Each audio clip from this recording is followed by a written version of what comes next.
Construire un bateau sur une montagne, mais où est-ce qu'il est l'eau? Il est dans les vallées, dans les vallées plutôt, là où il y a au bord de la mer ou dans les fleuves, mais là sur une montagne, construire un grand bateau, les gens se moquaient de Noé. Voilà ce que nous vivons actuellement, mes bien-aimés. Pendant qu'il se trouve, nous l'avons l'occasion ce soir, il se trouve parmi nous ce soir. Voyez-vous, et peut-être qu'il se trouve à l'extérieur aussi, lorsqu'il trouvera l'occasion de pouvoir écouter par un frère ou une sœur te parlant de l'amour de Dieu, alors c'est l'occasion. Mais pour nous, bien-aimés du Seigneur, il se trouve ce soir de mettre sa vie en règle avec le Seigneur. Vous savez que Paul va dire, nous sommes sauvés par grâce. Nous sommes sauvés par sa grâce. Mais il va dire une chose merveilleuse, parce que beaucoup de gens se basent sur ce mot, sur la grâce, vivant leur vie comme bon eux leur semble, tout simplement. Mais Paul va dire une chose là-dessus. Ne prenez pas le prétexte de vivre une vie comme vous voulez, parce qu'après ça devient salutaire. On a une vie de sanctification, mais bien aimé du Seigneur, à pouvoir vivre. Et lorsque le Saint-Esprit nous reprend, lorsque notre conscience, des fois pour certains disent que c'est la conscience, mais pour le chrétien ce n'est pas la conscience, c'est le Saint-Esprit qui est là. Lorsqu'il nous reprend et qu'il nous dit que ça c'est pas bien, ça ne t'active pas, ça va pas, c'est pas bien. Et ça c'est le Saint-Esprit qui t'appelle. Et tu peux remercier Dieu lorsque tu as ces pensées dans ton cœur, dans ton être, dans ta pensée, parce que Dieu t'aime. Fais attention, cela ça va pas. Vous savez, le péché ne se présente pas flagrant, hein. Ce n'est pas flagrant, et c'est pas comme le diable. Hein. Le diable ne va pas se présenter devant quelqu'un avec des oreilles pointues, avec des cornes, hein, ou avec, comme les catholiques, hein, certaines religions, avec une fourche et des flammes et tout ce qui s'ensuit. Mais il ne va pas se présenter comme cela. Il va bien se présenter dans une façon que peut-être certainement tu auras la surprise de pouvoir dire ben, c'est bien, c'est pas mal. Voyez-vous, voilà ce que l'ennemi de notre âme, il est celui qui représente ça. Vous savez, lorsque Satan a présenté à Ève donc ce fruit interdit, et j'en suis persuadé que ce n'était pas un fruit empoisonné, hein, ce n'était pas un fruit empoisonné, ce n'était pas quelque chose qui était désagréable, mais bien au contraire, ça a été quelque chose qui l'a attiré, et c'est pour ça que ça a attiré son attention, et qu'elle s'est approchée, et qu'elle me l'a pris. Voyez-vous, il y a des fois des choses qui sont insignifiantes dans les vies, et que certainement on les garde, on devient esclave de la chose, peut-être qu'elle nous domine. Et c'est ce que la Bible dit, si une chose vous domine, alors vous êtes son esclave. C'est ce que Paul va dire. Si une chose vous domine, vous êtes esclave de cette chose qui domine, peut-être qui est insignifiant, des choses qu'on ne voit pas, que personne ne sait, rien du tout. Ce n'est pas, mais c'est pas grave. Mais peut-être que cela devient salutaire parce que ça devient tellement grand. Il y a une anecdote, une petite histoire. Il y a un roi dans un château, il y a un petit lisard, et ce petit lisard est rentré par la porte, et lorsqu'il est rentré par la porte, alors on le voyait, ce petit lisard. Et en Afrique, hein, au Gabon, toute l'Afrique entière, partout, on voit beaucoup de lisards. Et les lisards, là-bas, c'est quotidien. Dans les chambres, on en a dans les chambres. Dans les hôtels, on les voit. Il y en a qui sont transparents. On voit au travers les boyaux, on voit tout. C'est transparent. Mais les gens ont l'habitude. Ils les côtoient tous les jours. Partout, on les voit. Hein? Ben là, ce roi donnait de la nourriture à ce petit lisard. Et ce petit lisard grandissait. Et ce petit lisard prenait de l'ampleur. Et lorsqu'il prenait de l'ampleur, ce petit lisard, quand il a passé à travers le seuil de la porte, et là, tellement qu'il prenait de l'ampleur, il n'arrivait plus à sortir de la porte. Mais comme il était nourri, tout simplement, il était nourri, alors il ne s'en faisait pas. Il n'avait pas à sortir à l'extérieur, il ne s'en faisait pas. Alors il était nourri par ce roi qui était là. Mais tout d'un coup, ce lisard va prendre tellement de l'ampleur, il va grandir, et c'en est devenu un dragon. Et là, tout simplement, ce qui s'est passé, il a dévoré tous les habitants de ce château qui étaient là. C'est une histoire. Eh bien, c'est ça. Le péché, c'est ça. C'est insignifiant. On ne le voit pas entrer, les bien-aimés de Dieu. Mais si on le garde, et constamment, on le garde, si on ne le chasse pas au nom de Jésus, si on ne le sort pas de notre vie au nom de Jésus-Christ, alors ça devient un dragon. et ce dragon, alors, c'est celui qui va dévorer donc, tous ceux qui habitent donc, dans sa présence. Et ça, c'est très important, mes bien-aimés de Dieu, de chercher l'Éternel pendant qu'il se trouve. Et il y a beaucoup de choses, mes bien-aimés. Alors, il y a un passage dans la parole de Dieu. Il y en a qui cherchent. J'ai noté une petite chose. D'un simple citoyen, on va dire, un simple citoyen français. Vous savez ce que c'est un simple citoyen français? Ben, c'est celui qui paye ses impôts, même ceux qui ne payent pas les impôts, mais prenons un exemple, celui qui se paye ses impôts, et puis sa taxe foncière, on doit la payer, et puis d'autres personnes doivent la payer, et un simple citoyen français de vouloir devenir et grandir, et devenir maire après, de s'engager dans la politique, et il devient maire.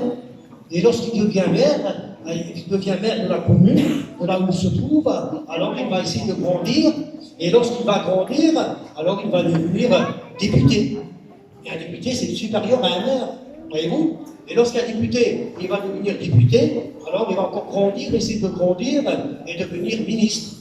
Et voilà, lorsqu'il devient ministre de plusieurs autorités dans le monde, alors lorsqu'on est ministre, on est candidat au président, on s'engage à la présidentielle, alors il devient après un président.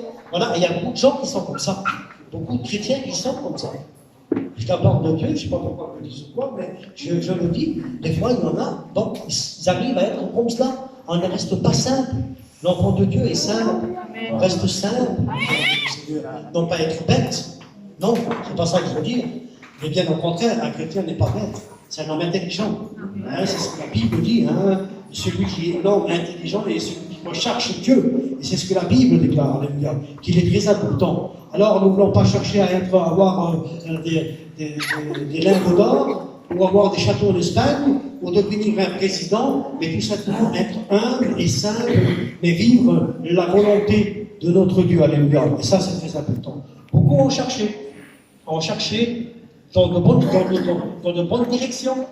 Vous avez dans le livre de Luc 16, 19, ça a été pourtant celui-là, la Bible dit que c'était un homme aisé, un homme riche, un homme qui avait tout ce qu'il fallait, mais c'était pas n'importe qui, Sachez, un collecteur d'impôts, un collecteur d'impôts à l'époque, c'est même pas comme maintenant, un collecteur d'impôts, chaque fois qu'il y avait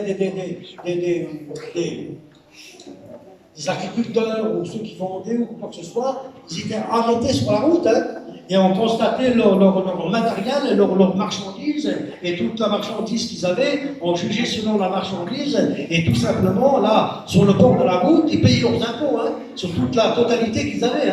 Ici, on peut faire ce qu'on veut, mais là, à l'époque, c'était pire qu'actuellement. C'était pire qu'actuellement parce que chaque personne qui travaillait, qui amenait des bœufs, ou qui amenait des produits, ou qui amenait du blé, ou du maïs, ou quoi que ce soit, là, elle était arrêtée, il y avait donc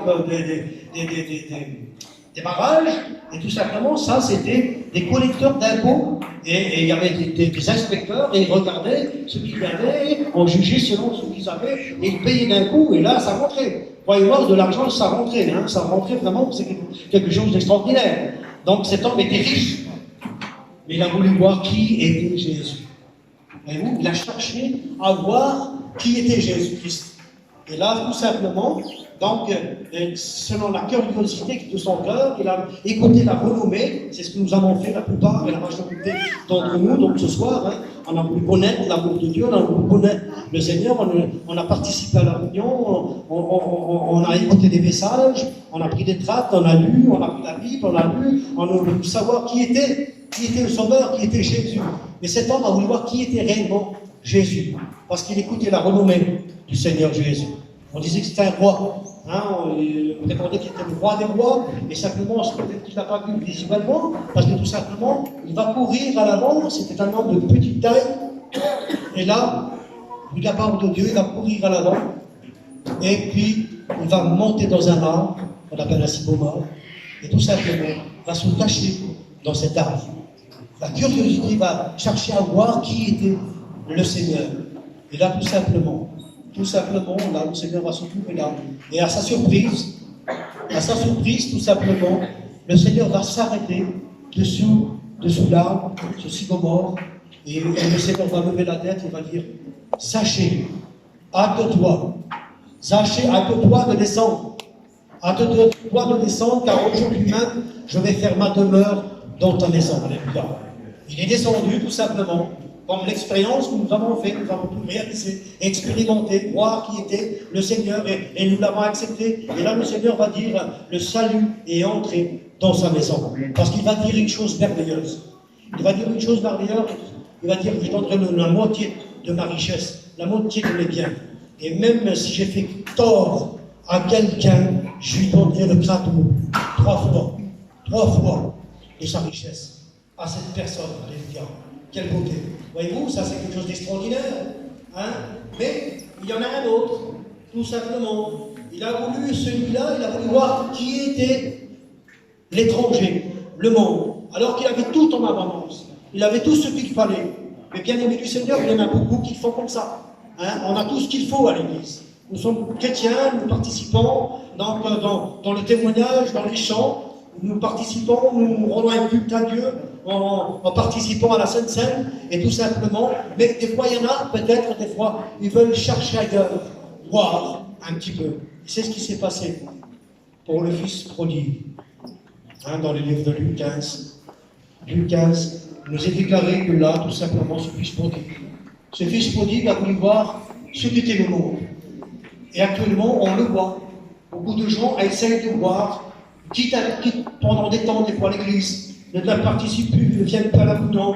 On écoute les témoignages, on écoute ce qu'il est devenu, ce frère ou cette sœur. Alors, cette sœur, maintenant, elle est là, elle est dans le monde, on la voit dans l'Église, elle participe un petit peu au monde, voir. Mais la Bible déclare que là, tout simplement, tout ce qu'il avait, toutes les réserves qu'il avait, qu'il a demandé à son Père, toutes les réserves que tu peux avoir ce soir dans la bénédiction, dans la parole de Dieu, dans la nourriture que tu peux recevoir de la part de Dieu, à travers le message, à travers tout ce que tu peux faire, à travers la parole de Dieu, à travers la lecture de la parole de Dieu, tous ces messages que tu reçois, toute cette nourriture que tu reçois, sais-tu que tu peux peut-être certainement la perdre en une fraction de quelques jours. C'est ce qui s'est passé. Il avait tout en abondance chez son père. Il avait tout en abondance chez son père. Il m'a dit, Père, donne-moi ma part de bien, tu dois me donner. Et tout simplement, il est parti. La Bible déclare qu'il est parti dans le monde. Il a dépensé tous ses biens. Il a vécu dans la débauche. Et tout simplement, il a vécu il a dépensé tout ce qu'il avait, tous les biens qu'il avait. Mais jusqu'à un jour, il s'est trouvé dans tellement un besoin que tout simplement, il n'avait plus rien à manger. Mais bien évidemment, combien de fois vous avez fait l'expérience des personnes qui sont arrivées au bout du boulot, qui sont passées par des épreuves énormes, par les épreuves pour pouvoir revenir à Dieu. Et vous savez, mes bien-aimés du Seigneur, j'attire votre attention ce soir, mes frères et sœurs. Ne cherchez pas à tomber dans de telles épreuves pour pouvoir revenir à Dieu. Ce soir, vous êtes là, alors accrochez-vous. Accrochez-vous au Seigneur. Comme j'ai dit tout à l'heure, le monde est là. Il présente beaucoup de choses. Il présente beaucoup de choses. Il sait comment s'y prendre. Et c'est insignifiant de ce que le monde, comment le monde peut choper les enfants de Dieu. Parce que nous vivons des temps difficiles. Nous vivons la faim. Et le diable et ses démons ont l'astuce.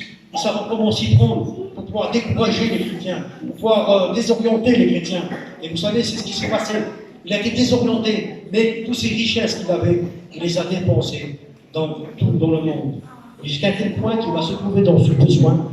Et ce besoin allait être tellement grand, mes bien-aimés, et vous le connaissez, hein, dans l'histoire. Vous êtes chrétiens, vous n'êtes pas ignorants donc, de la parole de Dieu. Et j'en suis persuadé que chez vous, dans votre caravane, et chez vous, dans votre maison, donc, vous lisez la Bible.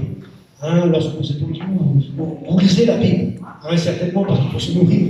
Il ne faut pas se baser simplement ici ce soir. Donc à la réunion, pour écouter le message de Dieu, il y a la parole de Dieu. Trop de gens prennent la Bible et la mettent dans la vitrine de la caravane et en font donc une espèce d'idole. Moi j'ai beaucoup de gens avec la Bible ouverte. Donc là, et puis quand on la ouvre, les pages sont collées. Voyez-vous, les pages sont collées. Et c'est dangereux quand on va à la Bible, quand on tourne les feuilles, et que les pages sont collées. Ça c'est grave. Et bien aimé du Seigneur, la Bible c'est pour la lire. La Bible c'est pour se nourrir. Et ça c'est très important. Amen. Que Dieu soit glorifié. Alors ce Zachée, tout simplement, il va rentrer en lui-même, il va dire, il va demander, il cherche à boire, pour se nourrir, il aurait bien voulu manger donc des carouges, que des pourceaux mangeaient, mais personne, la Bible dit, qui en donnait. Voilà ce qu'est le monde. Hein. Le monde, c'est ça. Lorsque vous êtes dans le besoin, c'est fini. Et le monde, débrouille-toi, hein, c'est toi. Hein. Voyez où ce qu'on voit? On voit de droite, de gauche, de pauvres malheureux, misérables, remplis de misère. Il y en a un, ça coûtera, je sais pas, pour celui qui le connaît, s'il me fait de la peine, hein, il est rempli de je ne sais pas si c'est d'examen ou quoi, ce qu'il a, c'est quelque chose d'extraordinaire. Pour malheureux, là, mais personne vient le voir pour l'amener, pour le guérir, pour aller à l'hôpital, je ne sais pas, pour essayer de donner le médicament. Vous le voyez, simplement beaucoup de gens l'ont vu devant la poste. On le voit souvent, ce petit malheureux qui était là devant la poste, il y a la peau qui tombe, c'est quelque chose comme des pellicules, c'est des plaques. On le voit, c'est quelque chose d'extraordinaire. Il faut voir ça, il faut voir pour le voir. Hein, voyez-vous, une personne qui se trouve devant la poste, au XXIe siècle, nous vivons. Alors on prétend de faire donc, des dents hein, devant les grands supermarchés pour le pauvre malheureux. L'autre jour, il y a eu un don pour la Croix-Rouge, tout ça. Et je dis, madame, non, je ne peux pas donner. Je ne sais pas à qui ça va. On ne sait pas à qui ça va. C'est lui qui a programmé, c'est lui qui a organisé cette ça va nous. On ne sait pas. Hein. On écoute tellement de choses sur les médias, mais moi je donne en direct. Quand j'ai à donner, je donne en direct, directement, je donne des personnes que je connais qui ont besoin, alors que je vous envoie. C'est pas parce que je manque d'amour, non, pas du tout. Mais ceux qui ont organisé ces collectes, vous avez écouté sur les médias, mais ceux qui ont organisé ces collectes, ça va dans leur poche, 80% de leur poche et 20% pour eux. Donc voilà, on va dire, pour nous, je crois. Voyez-vous, c'est des trucs comme ça, et tout simplement. Mais là, il va se sentir dans ce grand besoin. Il a dit, j'irai vers mon Père. J'irai vers mon Père et je lui dirai, j'ai péché contre le ciel et contre toi. Je ne suis plus digne d'être appelé ton fils. Mais traite-moi comme l'un de tes mercenaires. Alors le Père a été joyeux, alléluia. À combien que Dieu est bon, à combien que Dieu est merveilleux. Lorsqu'un chrétien ou une chrétienne revient à Dieu, si vous sauriez la joie qu'il y a dans le ciel lorsqu'un chrétien se répond et que revient à Dieu, alléluia, c'est quelque chose d'extraordinaire. Pourquoi? Parce qu'il a donné son fils.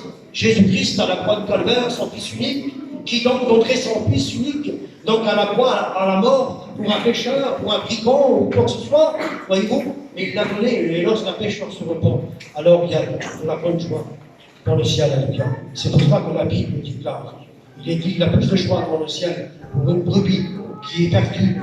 Le berger va laisser les 99 à côté, hein, qui n'ont pas besoin de repentance, autrement dit, les bons chrétiens, ils sont là, bon, le berger ne va pas s'inquiéter pour eux, hein, nous sommes pasteurs, on ne va pas s'inquiéter pour eux, mais pour celui qui est malheureux, misérable, qui est en train au bord du gouffre, là, il y a une joie lorsqu'on le ramène à l'église. Toi, mon frère, toi, ma soeur, lorsque tu ramènes quelqu'un à l'église, alors il y a plus de joie dans le ciel pour cette personne que tu as ramenée donc à l'église que pour les 99 ou les 1000 ou les 100 qu'il y a à l'église parce qu'ils n'ont pas besoin de repentance. Ils sont sauvés, alléluia.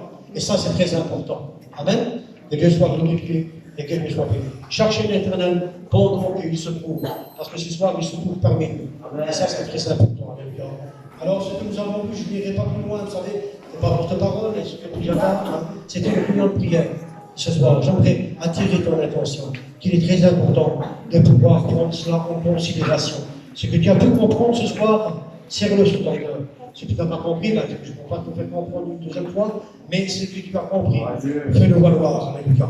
Fais valoir ce que tu as reçu de la part de Dieu. Alors ça, c'est très important de pouvoir réaliser que tu es chrétien, que tu es sauvé, et que tu es celui qui a besoin, bien sûr, de la grâce de Dieu, comme moi j'ai besoin ce soir de la grâce de Dieu. Mais il s'agit simplement de se mettre à part, de prier les uns pour les autres, la Bible dit, hein, et de l'amour les uns pour les autres, alléluia. Et ça, c'est très important. Alléluia, souffrez avec ceux qui souffrent, réjouissez-vous avec ceux qui souffrent, réjouissez. Et le Seigneur vous bénira. Amen. Que Dieu soit glorifié et béni. Vous les trois ensemble, on prie le Seigneur dans ces courts instants que nous avons ce soir. Amen. Que Dieu soit